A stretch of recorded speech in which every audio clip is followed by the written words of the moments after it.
माता शबरी मतंग ऋषि के आश्रम में रहा करती थी। मतंग ऋषि बड़े उच्च कोटि के संत थे।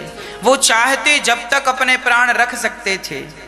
मतंग ऋषि को पता चल गया था कि जिस दिन राम जी का वनवास जिस दिन हुआ है, लगभग उसी दिन मतंग ऋषि ने अपने प्राण त्यागे। शबरी माता आई, गुरुजी कहाँ जा रहे हैं? गुरुजी ने कहा, बेटा मेरा कार्यकाल पूरा हुआ, अब मैं जा रहा हूँ।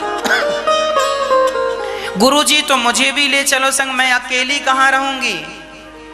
गुरु मतंग जी ने कहा, शबरी तू यहीं रह, तुझे राम का दर्शन होगा। शबरी बोली, मैं राम को ढूंढने कहाँ जाऊंगी जंगल में? बोले, तुझे कहीं नहीं जाना, राम खुद ढूंढते ढूंढते चलते चलते तेरे पास आएंगे और राम खुद तेरे पास आकर तुझे दर्शन देंगे। अब बताओ, मतंग ऋषि के कारण शबरी को भगवान मिले, तो क्या मतंग ऋषि कुछ दिन और जिंदा रहकर भगवान को नहीं देख सकते थे? अरे भाई, मतंग ऋषि जहां गए उन्हें पता था ये शरीर छूटेगा तो मुझे भगवान के पास ही जाना है। जिंदा रहूंगा तो अभी 10 साल इंतजार करना पड़ेगा, मर जाऊं तो अभी जाना मुझे वहीं है। इसीलिए संत जानते हैं कि हमें मरने के बाद वहीं भगवान के निज धाम को जाना है। इसीलिए वो प्रसन्न चित्त से प्राण त्यागते हैं। मरते समय वो बड़ा सावधान रहते हैं, हर क्षण भगवत चिंतन करते हैं। जो व्यक्ति भगवत चिंतन करते प्राण त्यागता है, उसे भगवान की प्राप्ति होती है। भगवान को पाना हो तो दिव्य शरीर चाहिए। ये हमारा शरीर पर्याप्त नहीं है। नारद जी ने जब अपनी कथा सुनाई तो व्यास जी ने श्रीमद् भागवत महापुराण की रचना की। अच्छा, भागवत को कहाँ से प्रारंभ करते हैं व्यास जी? महाभारत की चर्चा से। भागवत जी में महाभारत की चर्चा अद्भुत है। महाभारत, अच्छा, महाभारत से हमें और आपको कुछ सीखना चाहिए। अच्छा मैया जी, आपके घर में महाभारत होता है कि नहीं? नहीं ना होए तो ही अच्छा है। आज लोग बड़े दुखी हैं, महाराज जी हमारे घर में महाभारत चल रहा है। हाँ महाराज जी, हमारे यहाँ लंका कांड चल रहा है। बड़े परेशान। कुछ लड़के वाले लड़की देखने गए तो किसी ने कहा, बेटी गीता पढ़ती हो, रामायण पढ़ती हो? तो लड़की ने कहा, गीता रामायण तो मैं अपने घर में पढ़ती हूँ, महाभारत वहीं शुरू करूंगी। है? ये जो महाभारत है, कई लोग डरते हैं, महाराज जी महाभारत पढ़ने से महाभारत होगा। आज लोग इतने ज्यादा अपनी अज्ञानता का परिचय देते हैं कि क्या कहें। अरे भाई, महाभारत पढ़ने से महाभारत कभी नहीं होता। हम लोग तो महाभारत भी पढ़ते हैं। महाभारत की पोथी पढ़ना चाहिए। क्या होगा? महाभारत को पढ़ने से आपका नॉलेज बढ़ेगा, ज्ञान बढ़ेगा। जो गलतियां इतिहास में हुई हैं वो गलतियां हम ना करें। एक कहावत है, अब पछताए होत क्या जब चिड़िया चुग गई। ये क्या है? कहावत है, मुहावरा। अब पछताए होत क्या जब चिड़िया चुग गई खेत। इसे हम सही नहीं कह सकते और इसे हम गलत नहीं कह सकते।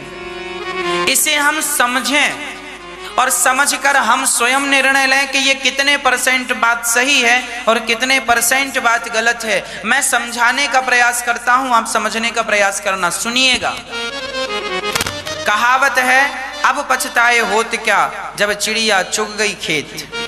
यदि आप पश्चाताप नहीं करेंगे, आपने गलती की और गलती आपने की और कल यदि आपने पश्चाताप नहीं किया तो चिड़िया खेत तो चुग ही गई, पर आप सावधान नहीं होंगे तो चिड़िया कल फिर खेत चुग जाएगी, चिड़िया परसों फिर खेत चुग जाएगी। इससे इतिहास में जो गलतियां हुई हैं वो गलती है ना, हमसे ना होनी चाहिए।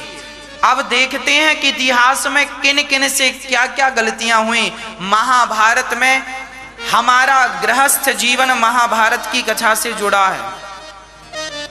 आप लोग गृहस्थी हैं, हम लोग गृहस्थी हैं, पत्नी पुत्र परिवार के बीच में हम सबको रहना पड़ता है। और ये जो महाभारत की कथा है ये भी बिल्कुल हम सब की कथा है। लोग पढ़ते नहीं हैं, समझते नहीं हैं, जबकि पढ़ना समझना और सीखना चाहिए। गलती हुई कौरवों से तो अब हम लोग कहें अब पछताए होत क्या जब चिड़िया, यदि गलती कौरवों ने की तो उन्हें दंड मिला और हमने उनकी गलतियों से कुछ सीखा नहीं तो दंड हमें भी मिलेगा। इसीलिए पश्चाताप भी करना जरूरी है। हमने गलती की, हमने किसी भी सब्जेक्ट में गलती की तो हमें पश्चाताप करना होता। वो हो क्यों गलती की, क्यों ये कह दिया, क्यों। जब हम ये पश्चाताप करेंगे तब फिर कल हमसे ये गलती, और हमने पश्चाताप नहीं किया तो हम फिर से वही गलती। चिड़िया चुग गई खेत तो आज चुगी है ना, कल फिर चुग जाएगी, परसों फिर चुक जाएगी। इसीलिए जीवन में जो गलतियां हो रही हैं हमसे, वो गलतियों से हमें सबक लेना चाहिए, शिक्षा लेनी चाहिए और आने वाले भविष्य को सुधार लेना चाहिए, खूबसूरत बना लेना चाहिए। महाभारत की गलती क्या है, किसने गलती की महाभारत में? क्या महाभारत को रोका जा सकता था? यदि रोका जा सकता तो इतना बड़ा नुकसान, आपको पता होगा महाभारत के युद्ध में लाखों लोग मारे गए थे। आज हम ये कह सकते हैं उस जमाने का विश्व महायुद्ध था वो। दुनिया का ऐसा कोई देश नहीं था जिस देश के राजाओं ने महाभारत के युद्ध में हिस्सा ना लिया हो। आज तक के इतिहास में सबसे बड़ा युद्ध राम और रावण का युद्ध था। उसके बाद दूसरे नंबर में सबसे बड़ा युद्ध महाभारत का था। इतना बड़ा युद्ध आज तक नहीं हुआ। द्वितीय विश्व युद्ध हुए हैं, आपने सुना होगा इतिहास के पन्नों में, पर वो इतने बड़े नहीं थे जितना बड़ा महाभारत था। प्रथम विश्व युद्ध भी आपने सुना होगा, पर वो इतने बड़े नहीं थे जितना बड़ा महाभारत था। दुनिया का कोई देश ऐसा नहीं था जिस देश के राजा ने महाभारत में हिस्सा ना लिया हो। कुछ राजा कौरवों की तरफ से हिस्सा ले रहे हैं, कुछ राजा पांडवों की तरफ से भाग ले रहे हैं और युद्ध चल रहा है। युद्ध किसके कारण हुआ? उस व्यक्ति का नाम क्या? जब हमारा लोभ बढ़ जाता है, जब हमारा लालच बढ़ जाता है, तब महाभारत होता है। सबसे ज्यादा लोभ किसका बढ़ा? आप बताइए, किसका लोभ बढ़ा? कौन था वो व्यक्ति जिसके कारण महाभारत हुआ? उस व्यक्ति का नाम है धृतराष्ट्र। यदि धृतराष्ट्र, देखिए मैं ये भी कह सकता हूं कि उस महाभारत का जिम्मेदार दुर्योधन था, मैं ये भी कह सकता हूं, पर दुर्योधन के पास तो कोई पावर नहीं था। दुर्योधन के पास केवल इतना पावर था कि वो धृतराष्ट्र का बेटा था और धृतराष्ट्र हस्तिनापुर की पवित्र गद्दी पर बैठे थे राजा बनकर, और राजा का फर्ज होता है कि वो अपनी प्रजा के साथ समान व्यवहार करे, एक सा व्यवहार करे। ये नहीं कि मेरा बेटा है तो मैं इसके संग अलग व्यवहार करूं, ये मेरे भाई का बेटा है तो इसके संग अलग व्यवहार करूं। यदि एक बार जरा ज्ञान की चक्षु से देखा होता धृतराष्ट्र जी ने तो महाभारत ना होता। महाभारत इसलिए हुआ क्योंकि अंधे धृतराष्ट्र जी के अंदर जरूरत से ज्यादा लोभ आ गया। उन्हें लगने लगा कि पांडव लोग, जबकि पांडवों के पिता जो पांडु थे वो हस्तिनापुर के राजा थे। हस्तिनापुर के राजा पांडु अपने भाई अर्थात धृतराष्ट्र से बहुत प्यार करते थे। ये धृतराष्ट्र, पांडु और विदुर जी, ये तीनों एक ही पिता की संतान है। पिता है इनके वेद व्यास जी। तीनों की मां अलग अलग है, मां अलग अलग है पर पिता एक है। तो तीनों में बड़ा भाई एक बाप की संतान है, तीनों में बड़ा प्यार है। जब ये छोटे थे तो इन तीनों का बढ़िया से पालन कौन करता था? पितामह भीष्म। भीष्म पितामह ने इन तीनों को बच्चों की तरह पाला है, इन तीनों को खिलाया है अपनी गोद में पितामह भीष्म ने। इन तीनों से बड़ा प्यार था पितामह भीष्म को। और धृतराष्ट्र बड़े पावरफुल थे, पर अंधे होने के कारण पांडु को हस्तिनापुर का राजा बनाया गया। एक दिन पांडु अपने पत्नियों के साथ माद्री और कुंती के साथ विहार करने गए जंगलों में। राजा लोग पहले विहार करते थे, सेना की टुकड़ी लेकर गए विहार करने। तभी पांडु ने एक जीव को मार डाला। एक मृग और मृगी मैथुन क्रिया कर रहे थे। उस अवस्था में पांडु ने उस जीव को मार डाला। तो पांडु को श्राप दे दिया उस मृग ने कि तुमने हमें इस क्रिया में मारा है, मैथुन की क्रिया में मारा है। जब तुम अपनी पत्नी के साथ रमण करने का विचार करोगे और पत्नी को स्पर्श करोगे रमण की भावना से, उसी क्षण तुम्हारी मृत्यु हो जाएगी। ये श्राप लग गया है पांडु को। पांडु की पत्नी दो हैं, माद्री और कुंती। अब वो अपनी पत्नियों का स्पर्श नहीं कर सकते, पर वो ब्रह्मचारी के रूप में रहने लगे।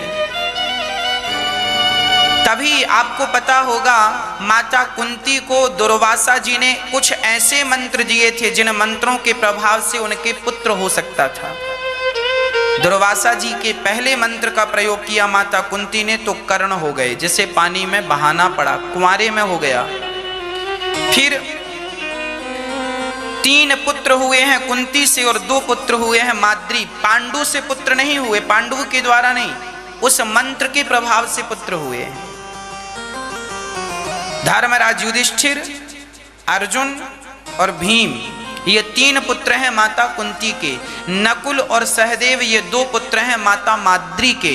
एक दिन माद्री अपने कपड़े सुखा रही थीं, तभी पांडु ने उन्हें देखा और उन पर आसक्त हो गए और अपनी पत्नी की ओर जब बढ़े तो पत्नी का स्पर्श करते ही श्राप के कारण पांडु की मृत्यु हो गई। और पांडु जब मरे, उनकी चिता पर उनकी पत्नी जलने लगी।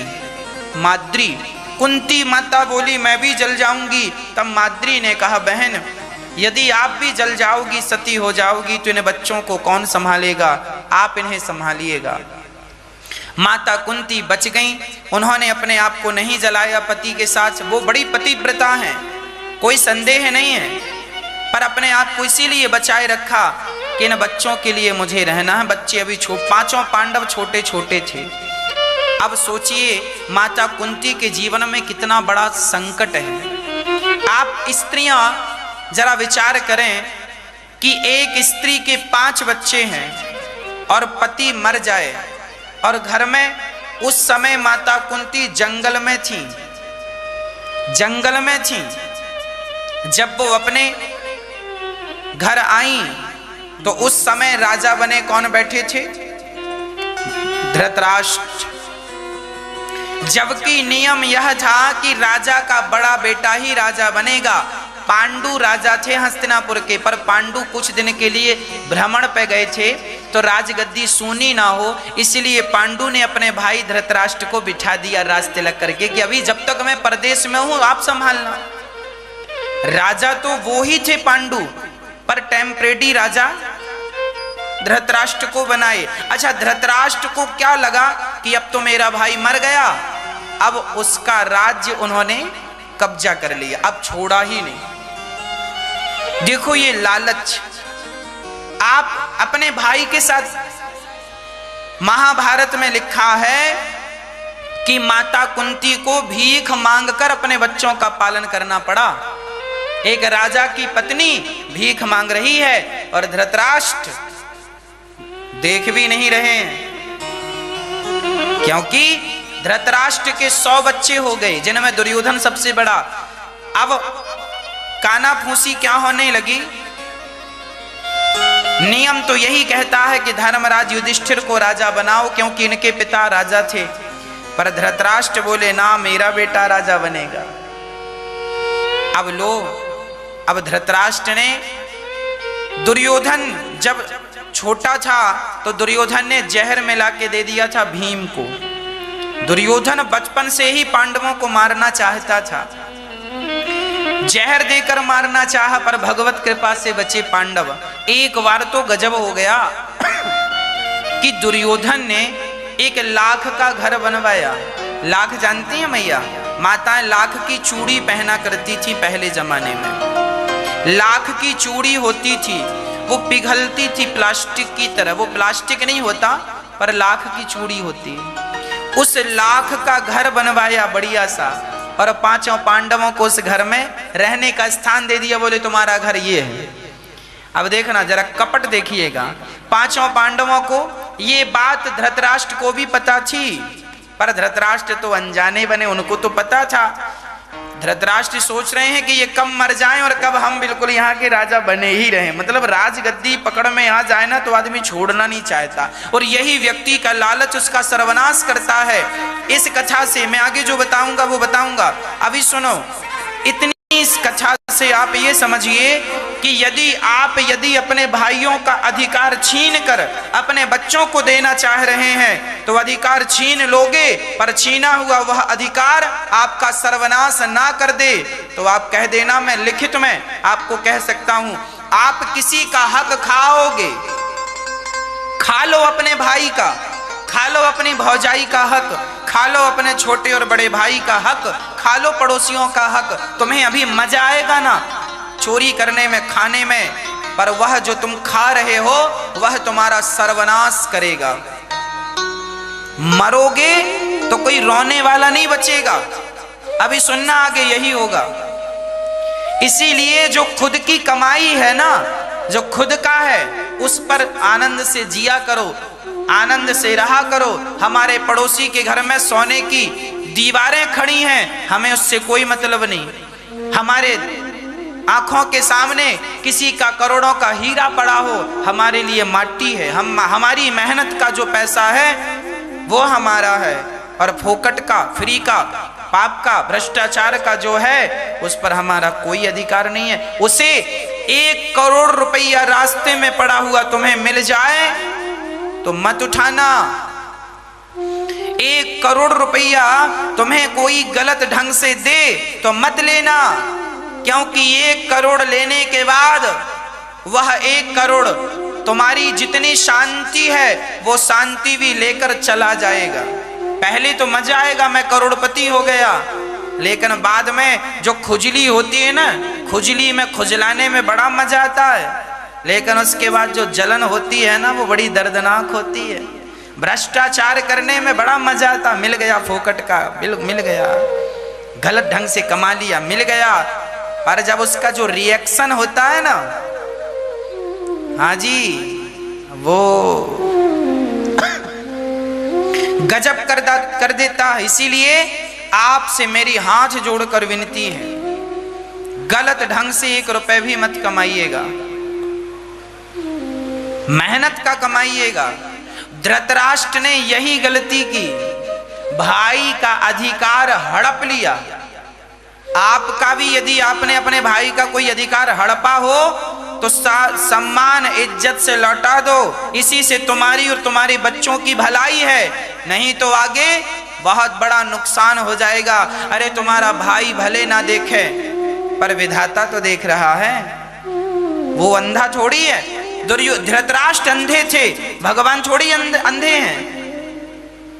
इसलिए गलत ना हो किसी के साथ। अच्छा, लाक्षागृह में बंद किया, कौरवों ने पांडवों को लाक्षागृह में बंद किया और आग लगा दी। संयोग से भगवान की कृपा से विदुर जी ये मर्म जान गए और भगवान की प्रेरणा से पांचों पांडव कुंती सहित, अब सोचिए इतना दुष्ट ये दुर्योधन है कि कुंती माता भी हैं और पांचों मां और पांचों बेटों को मारने का पूरा षड्यंत्र रच दिया गया। किसके द्वारा? दुर्योधन के द्वारा। अब जब दुर्योधन के द्वारा षड्यंत्र रचा गया और लाक्षागृह में आग लगाई तो पांडव नीचे से निकल के भागे गुफा से, और वहां पर 5 लोग सचमुच जलकर मर गए, है ना। तो हल्ला यही फैल गया कि पांडव मर गए।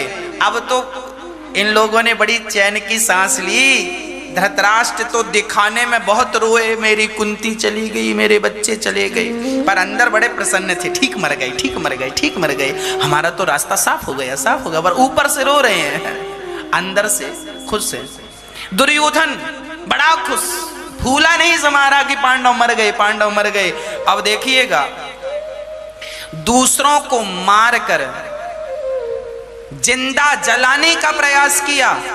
अब किसी आदमी को आप जिंदा जलाएं और उसकी संपत्ति से आप कहें कि संपत्ति, हमने इस संपत्ति के असली मालिक को जिंदा जला दिया और ऐ संपत्ति अब तुम हमें सुख दो, क्या ऐसी संपत्ति तुम्हें सुख देगी?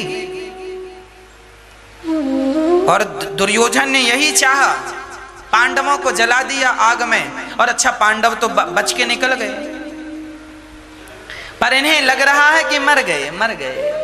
इन लोगों ने तो तेरही वेरही भी कर ली, पांडवों की तेरही भी कर ली, कुंती की तेरही भी कर ली। वो बड़े खुशी मना रहे हैं, ठीक मर गए, ठीक मर गए। पर जाको रखें राम जी, मार सके ना कोई, बाल न बाका कर सकें जग में जो बैरी होए। अरे कौन उन्हें मारेगा जिन्हें बचाने वाले स्वयं भगवान श्री कृष्ण हो। इसीलिए कहा करता हूं, जमाने पर विश्वास ना करो, भगवान पर विश्वास करना सीखो। आग में इतनी ताकत नहीं है कि भगवान के भक्त को जला सके। इसीलिए मरते दम तक भगवान के श्री चरणों में विश्वास बनाए रखिएगा।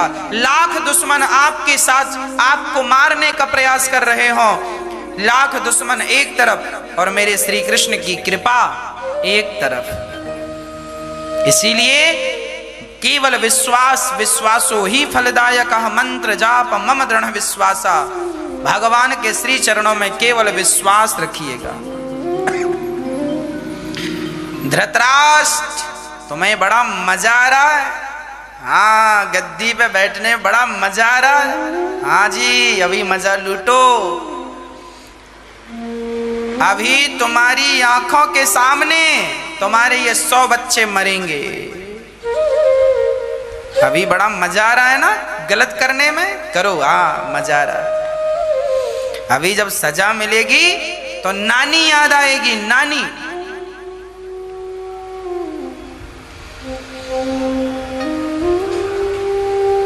अब द्रौपदी के स्वयंवर में 5 पांडवों का खुलासा हुआ। कई सालों बाद ये पता लगा कि पांडव मरे नहीं, वो तो जिंदा है। फिर धृतराष्ट्र के पांव के तले जमीन खिसक गई। अभी बड़े खुश थे धृतराष्ट्र, कौरव, पर जैसे ही पता चला कि ये जिंदा है, फिर लगे रोने, माथा पीटने, भगवान ये कैसे जिंदा रह गए। अब कौन समझाए इन्हें कि भगवान इनके रक्षक हैं। तुम्हारे जैसे करोड़ लोग आ जाएंगे तो बाल विवाह का नहीं कर पाएंगे। पांडव लोग आए द्रौपदी से विवाह करके, और विवाह हुआ तो अब अधिकार मांगा गया। पांडवों ने कहा, धर्मराज युधिष्ठिर ने, पिताजी हमारा अधिकार दो।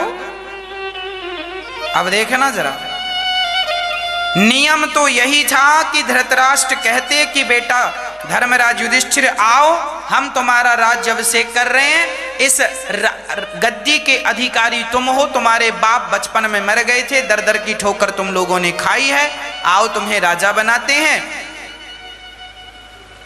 पर धृतराष्ट्र के सुर बदल गए। अरे बेटा युधिष्ठिर,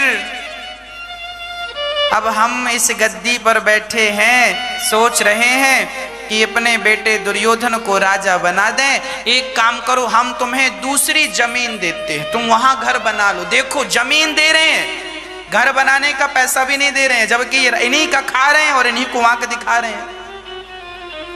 इसी को कहावत में कहा जाता है, मेरी बिल्ली मेरे को म्याऊं। जिसका खा रही है उसी को आंख दिखा रही है। तो क्या किया धृतराष्ट्र जी ने, एक बंजर भूमि पांडवों को प्रदान कर दी, एक बंजर भूमि जहां पे कुछ नहीं होता था, और वो भी काफी दूर, 100 किलोमीटर दूर, 100-150 किलोमीटर दूर राज्य से निकाल दिया। निकाला मतलब ये निकाल दिया, पर भगवान की कृपा से पांडवों ने झगड़ा नहीं किया। पांडवों ने कहा चलो मेरे ताऊ जी जैसा कर रहे हैं ठीक है, मैं अच्छा करता चलूं, अच्छा सोचता चलूं, तुमने गलत किया है ना मेरे साथ, तुम्हारे कर्मों का दंड परमात्मा देगा। सब नोट कर रहे हैं भगवान, सब नोट कर रहे हैं, अभी तो नोट चल रहा है, हिसाब अभी होगा। पांडवों को निकाल दिया, कहां दे दिया, इंद्रप्रस्थ। एक दूसरी नगरी बनाई गई, उसका नाम रखा गया, इसका नाम था हस्तिनापुर, उसका नाम रखा गया इंद्रप्रस्थ। इंद्र जैसा वैभव था। पांडवों ने इतनी मेहनत की उस बंजर जमीन को उपजाऊ बनाने में, खुद हल चलाया, खुद काम किया और बंजर भूमि को बढ़िया हरा भरा कर लिया, नगर बसाया, संपूर्ण नगर बसाया। और वहां के राजा कौन बने, धर्मराज युधिष्ठिर। अब देखना, इंद्रप्रस्थ के राजा बन गए युधिष्ठिर। और जब इंद्रप्रस्थ के राजा युधिष्ठिर बने, नगर अच्छा बसाया, तो गृह प्रवेश में अपने ताऊ जी को बुलाया। ताऊ जी बोले मैं आता हूं, और ताऊ जी के लड़के भी आए, दुर्योधन। और जब आए तो दुर्योधन की तो जमीन खिसक गई। अरे राम राम, हमारे नगर से भी भव्य है ये, तो हमारे घर से भी बड़ा है और काफी सुख सुविधाएं हैं।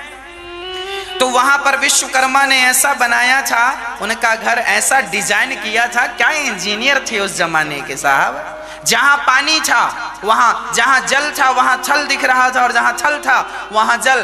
तो दुर्योधन गया और उसे लगा तो ये तो जमीन है, चला तो पानी में गिर गया। तो द्रौपदी ने हंसा, वाह अंधों के अंधे आ गए, तुम्हारा बाप अंधा है और अंधों के अंधे ही होते हैं। द्रौपदी ने खूब मजाक उड़ाया। हाँ अच्छा, इन लोगों ने कौन सा अच्छा किया पांडवों के साथ, तुम लोगों ने उन्हें आग में जला के मारना चाहा, वो हंस भी नहीं सकते।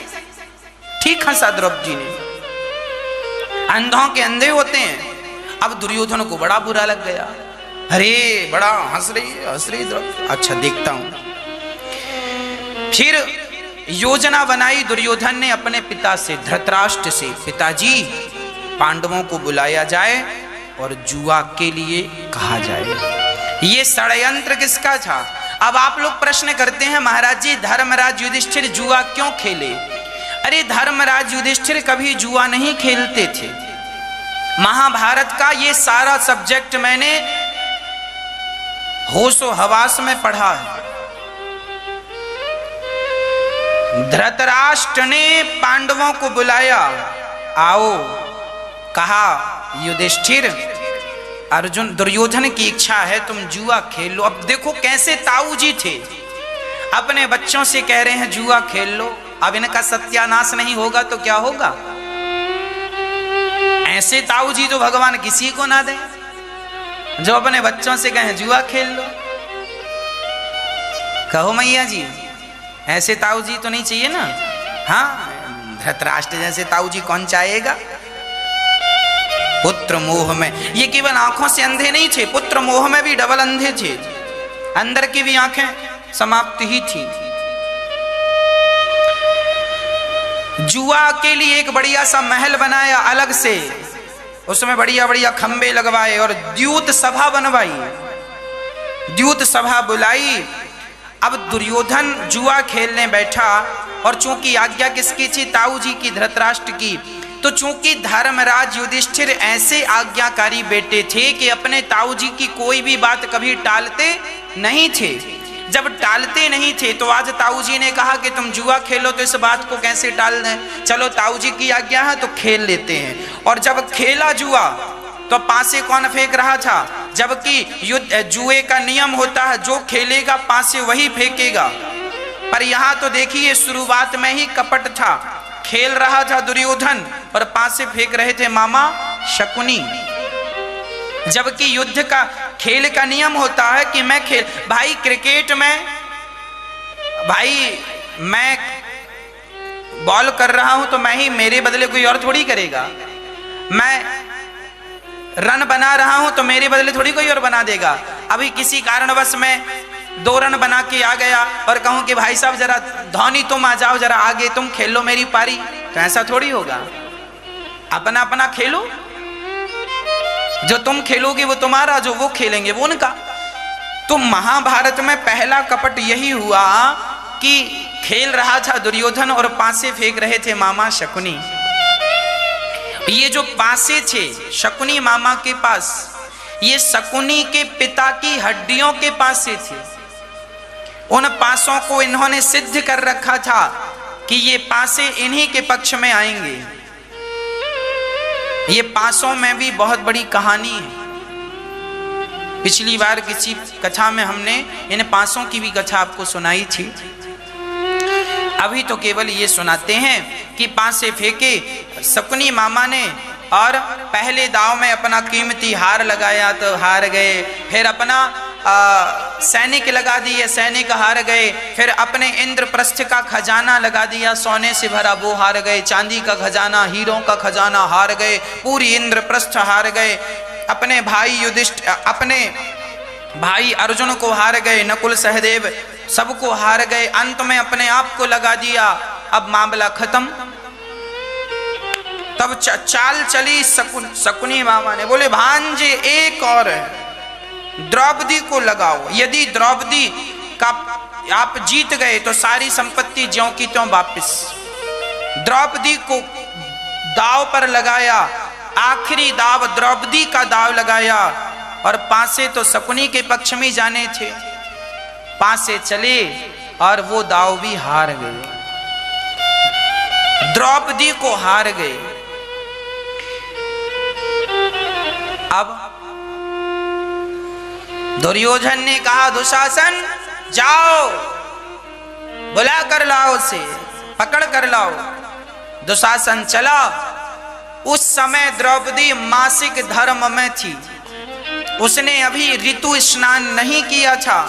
और जब द्रौपदी जी को पकड़ कर ले जाने लगा तो बहुत प्रार्थना की, तुम मेरे देवर हो, मैं तुम्हारी भाभी हूं, क्या मुझे सभा में इस प्रकार से ले जाना शोभा देगा? क्या तुम्हारे कुल की मर्यादा का उल्लंघन नहीं हो रहा है? सब कुछ कहा, पर दुष्ट तो दुष्ट ही है। दुशासन तो दुष्ट था ही, दुष्ट ही रहेगा। पकड़ कर ले गया और भरी सभा में बाल पकड़ के खींच रहा है और द्रौपदी सबसे पुकार कर रही है। द्रौपदी ने सबसे कहा, भरी सभा में जब द्रौपदी, दुर्योधन ने कहा आजा द्रौपदी मेरे जंघा पर बैठ जा। देखो जरा उस जमाने में कितनी अश्लील बातें थी। द्रौपदी कहती है मेरी जंघा पर आकर बैठ जाओ। दुर्योधन ने कहा मेरी जंघा पर आकर बैठ जाओ। अब बताओ ये दुर्योधन कितना दुष्ट रहा होगा। इस दुष्ट भरी सभा में जो किसी स्त्री को अपनी जंघा में बिठाए और उसी सभा में इसका पिता बैठा है। अब सोचो ये कितना दुष्ट लड़का रहा। और धृतराष्ट्र इसी का पक्ष ले रहे थे, जबकि ऐसों को तो 10-20 थप्पड़ मारना चाहिए, उल्टा लटका के मिर्ची का धुआं देना चाहिए। पर पुत्र मोह दुर्योधन को और धृतराष्ट्र को कौन खा गया? उनका मोह खा गया, उनका अहंकार एटीट्यूड खा गया, उनका जरूरत से ज्यादा लालच खा गया। अति कभी ना करना बंदे, इति तेरी हो जाएगी, और बिन पंखों के पक्षी जैसे गति तेरी हो जाएगी। अति जिसने किया उसका अंत हुआ है। और द्रौपदी अब देखिए, जैसी करे संग, जैसा करे संग वैसा चढ़े रंग।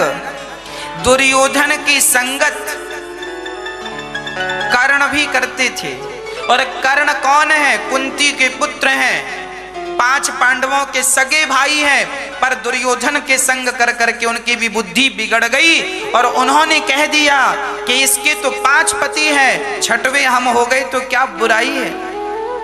ये देखो, ये कर्ण कह रहे हैं, इतने पढ़े लिखे, इतने विद्वान, पर बातें ऐसी क्यों कर रहे हैं? क्योंकि संगत दुर्योधन की है। आप कितने भी विद्वान हो जाइए, पर आपके जीवन में आपके संग का प्रभाव जरूर रहेगा। इसीलिए अच्छी संगत करना सीखिए। पितामह भीष्म भी आज चुप्पी साधे बैठे हैं। अरे बोलो पितामह, बोलिए। पितामह भीष्म को बोलना चाहिए था, दुर्योधन के कान में 2-4 जमाना चाहिए था, और द्रौपदी को सम्मान वापस भेजना चाहिए था। पितामह भीष्म का कोई विरोध नहीं कर सकता था, पर क्या करें, पितामह भीष्म भी मजबूर थे, मजबूर थे। दुर्योधन पितामह भीष्म की इज्जत नहीं करता था। सही बताऊं, दुर्योधन अपने से बड़ों की इज्जत करता ही नहीं था, क्योंकि पिता ने संस्कार दिए ही नहीं। इसीलिए कहता हूं, अपने बच्चों को संस्कार दिया करो, नहीं तो कल तुम्हारे घर में भी ऐसे ही महाभारत खड़ा होगा, तब रोने मत बैठना धृतराष्ट्र जैसे। इसीलिए ये शास्त्र हमारे लिए सबक हैं। ये गलतियां जो इतिहास के पन्नों में दोहराई गई, अब आपके जीवन में दोहराई ना जाएं। भरी सभा में द्रौपदी ने कहा, कहाँ जा छिपे हो प्यारे कन्हैया, यहाँ लाज मेरी लुटी जा रही है। अरे द्रौपदी के बाल पकड़ के लाए, यहाँ तक तो ठीक था, सभा में खड़ी करना यहाँ तक तो ठीक था, पर दुर्योधन ने आज्ञा दे दी, इसके वस्त्र उतार दो। अब बताओ, हमें तो नहीं लगता कि इस कलयुग में कोई ऐसा बेटा होगा जो अपने पिता के सामने कहे, अपने गुरु के सामने कहे कि इस स्त्री के वस्त्र उतार दो। अरे इतनी तो शर्म होती है कि सामने बाप बैठा है, सामने गुरु द्रोणाचार्य बैठे हैं, पितामह बैठे हैं, लेकिन नहीं, दुर्योधन ऐसा साक्षात कलयुग का अवतार है दुर्योधन। ये सब कलयुग के अवतार होने के कारण जितना कुछ गंदा काम कर सकता था दुर्योधन कर रहा है। कलयुग से हम आपका परिचय करा रहे हैं। कलयुग कैसा है? कलयुग ऐसा है, दुर्योधन कह रहा, मेरी जंघा पर बिठाओ इसके कपड़े उतार के, और दुशासन साड़ी खींचने लगा। तब द्रौपदी ने बुलाया अपने पतियों को, अर्जुन बचाओ, भीम बचाओ, युधिष्ठिर बचाओ, गुरु द्रोणाचार्य पितामह, कोई नहीं बचाया। तब द्रौपदी समझ गई, ये दुनिया के लोग मेरी रक्षा नहीं कर सकते, अब रक्षक कोई है तो केवल गोविंद मेरी रक्षा करेंगे। तब द्रौपदी ने कहा, कहाँ जा छिपे हो प्यारे कन्हैया, यहाँ लाज मेरी लुटी जा रही है। दुशासन के हाथों तेरी द्रौपदी की सभा बीच साड़ी खींची जा रही है। कहाँ जा छिपे हो प्यारे कन्हैया, यहाँ लाज मेरी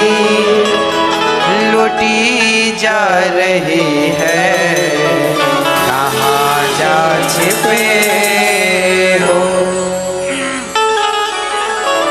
जिन्होंने कभी मेरी सूरत ना देखी वो देखेंगे आज बदन मेरा नंगा।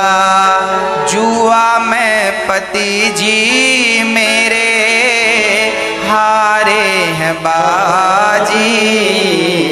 महलों की रानी लुटी जा रही। जिन्होंने मेरी शक्ल नहीं देखी आज वो मेरा निर्वस्त्र शरीर देखेंगे। तब गुरुजी को आवाज लगाया द्रौपदी ने, गुरु द्रोण बोलो पितामह बोलो तुमसे तुम्हारी ये बहू पूछती है। पांचों पते बैठे सभा में महलों की रानी लुटी जा रही है। नहीं आए कोई तब दोनों हाथ खड़े कर दिए। आओ कन्हैया आओ मुरारी तुमको पुकारे ये बहना तुम्हारी। देखो जरा ये हालत हमारी बहना तुम्हारी लुटी जा रही है। कहाँ जा छिपे हो। मेरी सभा में माता द्रौपदी जब गोविंद को बुलाती हैं भगवान द्वारिका से दौड़ पड़े। भगवान दौड़ पड़े। द्रौपदी की साड़ी बनकर भगवान कभी भैया भरत के लिए खड़ाऊ का अवतार धारण करते हैं तो अपनी बहना द्रौपदी के लिए भगवान ने वस्त्र अवतार धारण कर लिया। वस्त्र बनकर खींच रहे हैं। दुशासन थक गया। साड़ी खींचते खींचते बोला कि साड़ी बीच नारी है कि नारी बीच साड़ी है कि साड़ी ही की नारी है कि नारी ही की साड़ी है। तब द्रौपदी ने कहा, मूर्ख, ना साड़ी बीच नारी है ना नारी बीच साड़ी है, ना साड़ी ही की नारी है ना नारी ही की साड़ी है। ये तो वृंदावन विहारी है जो चीर बनकर खिंचा जा रहा खिंचा जा रहा है खिंचा जा रहा है।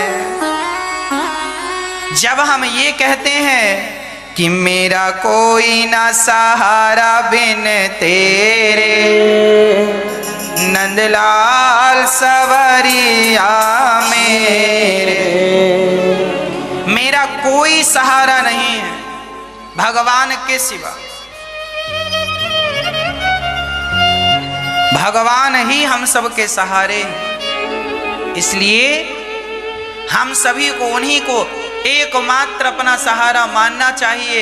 हम लोगों के पास जब बल होता है ना, हम दुनिया को अपना मानते हैं। और भगवान कहते हैं, सुनेरी मैंने निर्बल केवल राम,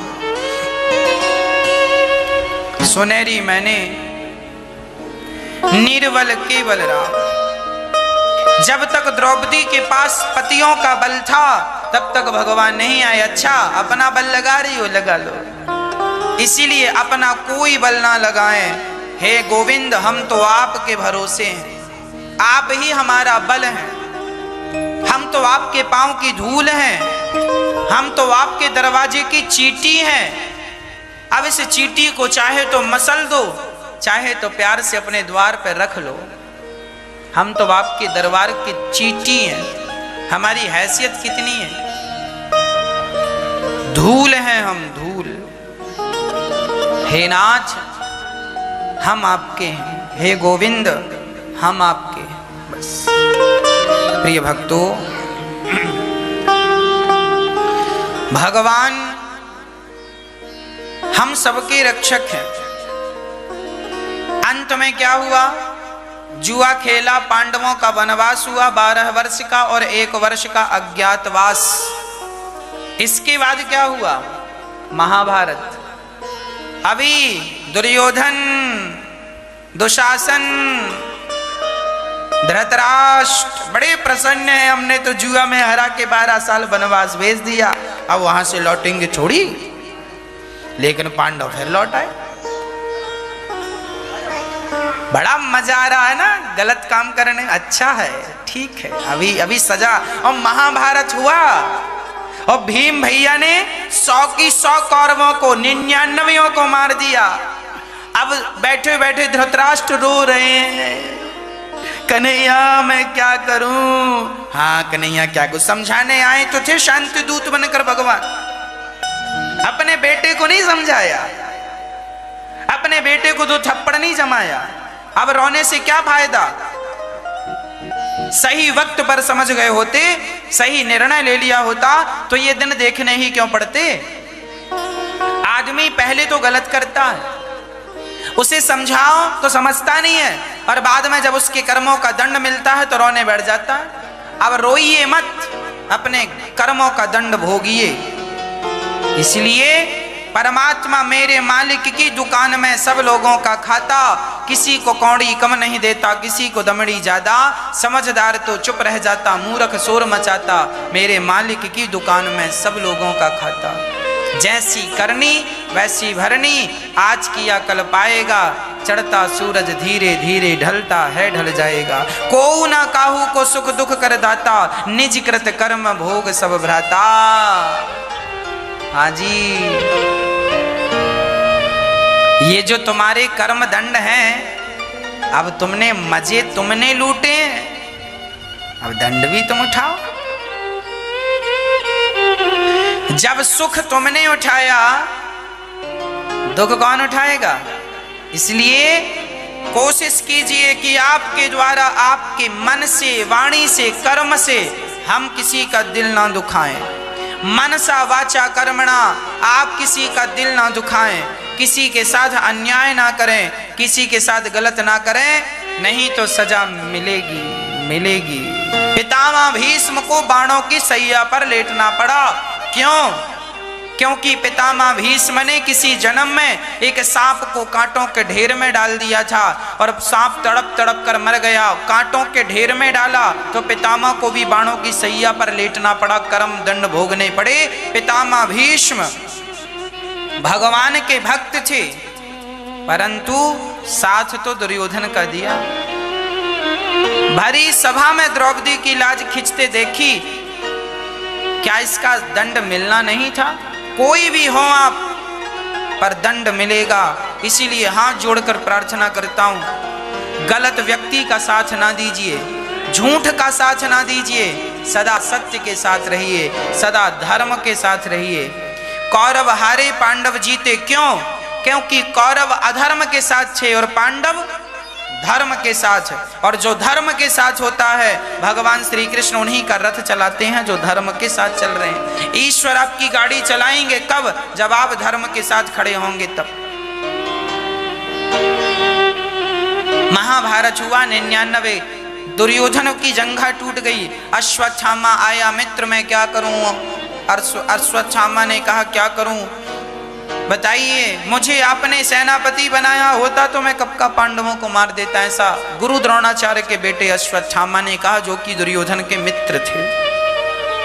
कहा अभी जाओ, अपने रक्त से कर दिया अभिषेक, कह दिया जाओ, तिलक कर दिया जाओ। 5 बच्चों को, द्रौपदी के 5 बच्चे थे, 5 बच्चों को अश्वत्थामा ने मार डाला। 5 द्रौपदी के बच्चे थे, 5 का सिर काट लिया और 5 को मार डाला। चल पड़े। दुर्योधन देखो, मैंने पांडवों को मार दिया। ध्यान से देखा दुर्योधन ने, वो पांडव नहीं, पांडव पुत्र थे।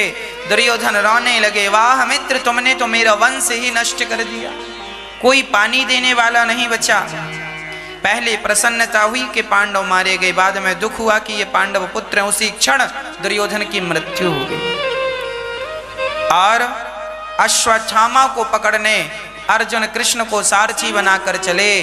अश्वत्थामा ने ब्रह्मास्त्र चलाया। अर्जुन कृष्ण की शरण में आकर कहने लगे, कृष्ण कृष्ण महाबाहो भक्तानां भयंकरा त्वमेको दह्यमानानामपि वर्गोऽसि संस्रते। कहने लगे, कृष्ण कृष्ण महाबाहो, हे श्याम सुंदर मेरी रक्षा करो, मैं आपके चरणों में पड़ा हूं। अश्वत्थामा मुझे मार डालेगा, बाण आ रहा है, ब्रह्मास्त्र। भगवान बोले, तुम भी ब्रह्मास्त्र चलाओ। तुम भी ब्रह्मास्त्र चलाओगे तो इस ब्रह्मास्त्र से वो ब्रह्मास्त्र खंडित होगा।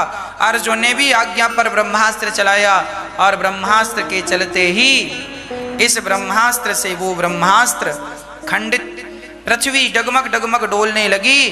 भगवान ने दोनों ब्रह्मास्त्र को अपनी कृपा दृष्टि से शांत कर दिया और दोनों ब्रह्मास्त्र ठंडे हुए। अश्वत्थामा ने भागने का प्रयास किया। अर्जुन ने पकड़ लिया और पकड़कर द्रौपदी के सामने अर्जुन को भगवान ने कहा, मार डालो। भगवान अर्जुन बोले, ना, मैं नहीं, द्रौपदी जो दंड देगी सो देगी। ले जाकर खड़ा कर दिया। द्रौपदी, तुम्हारे 5 बच्चों को मारने वाला ये हत्यारा तुम्हारी आंखों के सामने है। जो दंड देना चाहती हो, जो सजा देना चाहती हो, सो दे दो। द्रौपदी ने देखा अश्वत्थामा के हाथ पांव सब बंधे हैं। द्रौपदी ने जाकर हाथ की रस्सी खोल दी। कहा, जाओ, आप चले जाओ। क्या तुझे इस पर दया आ रही है? अर्जुन ने कहा। द्रौपदी ने कहा, दया मुझे इस पर नहीं, दया इसकी मां पर आ रही है। क्या इसे मार देने से हमारे मरे हुए बच्चे आएंगे? नहीं। और ये हमारे गुरुजी के पुत्र हैं, हम इन्हें मार डालेंगे तो कल इनकी माँ, मैं जानती हूं कि माँ, बच्चों के ना रहने पर माँ की क्या हालत होती है। कल ये मर गया तो इसकी माँ रोएगी। उस माँ का दर्द मैं जानती हूं। धन्य हो माँ द्रौपदी, धन्य हैं आप। दया धर्म का मूल है, पाप मूल अभिमान। तुलसी दया न छोड़िए जब तक घट में प्राण। जब तक हम जिंदा हैं तब तक दया रखो, मरने के बाद थोड़ी हमसे कोई दया की अपेक्षा करेगा। इसीलिए दया धर्म का मूल है। किसी भी हाल में हमें दया का भाव नहीं छोड़ना चाहिए। दया नित्य सब पर करो। धन्य है माता द्रौपदी। और द्रौपदी तो एक माँ है, और ऐसी कौन सी माँ होगी जिसके अंदर करुणा ना हो, जिसके अंदर दया ना हो। हर माँ करुणा से भरी होती है। हर माँ के अंदर अपने बच्चों के लिए प्यार होता है। अपने बच्चों के लिए भगवान से प्रार्थना करती हैं कि विधाता मुझे दुख देना सो देना, मेरी संतान को दुख ना देना। कितनी प्रार्थना करती है माँ, मांगती है तो बच्चों के लिए, रोती है तो बच्चों के लिए। पर कुछ बच्चे ऐसे होते हैं जो अपनी माँ को बहुत सताते हैं, बहुत रुलाते हैं। ऐसी कितनी माँ हैं जो माँ गौरी गोपाल वृद्धाश्रम में आकर हमें बताती हैं माएँ कि किस प्रकार उनके बच्चों ने उन्हें सताया। किसी के बेटे ने हाथ पकड़कर निकाल दिया तो किसी के बेटे ने स्टेशन तक छोड़ दिया, बोले लौट कर घर मत आना। ऐसी ऐसी माएँ जब हमें अपना दुखड़ा बताती हैं तो आंखों में आंसू आ जाते हैं। जी करता है कि हे विधाता इन सभी का दुख मुझे दे दीजिए, मैं इनका दुख मैं उठा लूं और मेरे जीवन की खुशी इन्हें दे दीजिए, ये खुश रह लें, मैं सारा दुख उठाने को तैयार हूं। मैं भगवान से यही प्रार्थना किया करता हूं कि विधाता सबका दुख मुझे दे दो और सबको सुखी बना दो, सबको सुखी दे दो, सबको सद्बुद्धि दे दो, सब प्रसन्न रहें, सर्वे भवन्तु सुखिनः, सब सुखी रहें, सब निरोगी रहें, सब सुखी रहें, सबका दुख मुझे दे दीजिए। धन्य है वो माँ जो बच्चों के हक का दुख अपने माथे पर लेने को तैयार है और अपने हक की खुशी बच्चों को देने को तैयार है। ऐसी माँ की ममता भी तुम ना समझे तो तुम अंधे नहीं फिर क्या हो। जो बेटा अपने माँ के त्याग को नहीं समझता, जो बेटा अपने माँ की ममता को नहीं समझता, माँ की ममता को नहीं देखता, माँ के त्याग को नहीं देखता, वो अंधा ही है। भले उसकी आंखें हैं पर आप उसे अंधा ही समझिएगा। आज पूज्य श्री अनिरुद्धाचार्य जी महाराज ने हम सभी लोगों को बहुत ही उत्तम एवं शिक्षाप्रद कथा सुनाई है। आशा करता हूं कि इस शिक्षाप्रद कथा से हम सभी लोग कुछ न कुछ शिक्षा अवश्य ग्रहण करेंगे और अपने जीवन को सुखी और सात्विक बनाने का प्रयास करेंगे। मित्रों, अगर आपको यह शिक्षाप्रद कथा पसंद आई हो तो वीडियो को लाइक करें और अधिक से अधिक लोगों को शेयर भी करें, जिससे और भी लोग महाराज जी की इस शिक्षाप्रद कथा से शिक्षा लेकर अपने जीवन को सुखी बना सकें। मित्रों, अगर आपने अभी तक हमारे चैनल को सब्सक्राइब नहीं किया है तो हमारे चैनल को तुरंत सब्सक्राइब भी कर लें, जिससे आपको नोटिफिकेशन के माध्यम से महाराज जी के शिक्षाप्रद कथा तुरंत प्राप्त हो सकें। मित्रों, तो कल फिर किसी शिक्षाप्रद कथा के साथ आप लोगों के समक्ष प्रस्तुत होंगे। तब तक के लिए जय श्री राधे।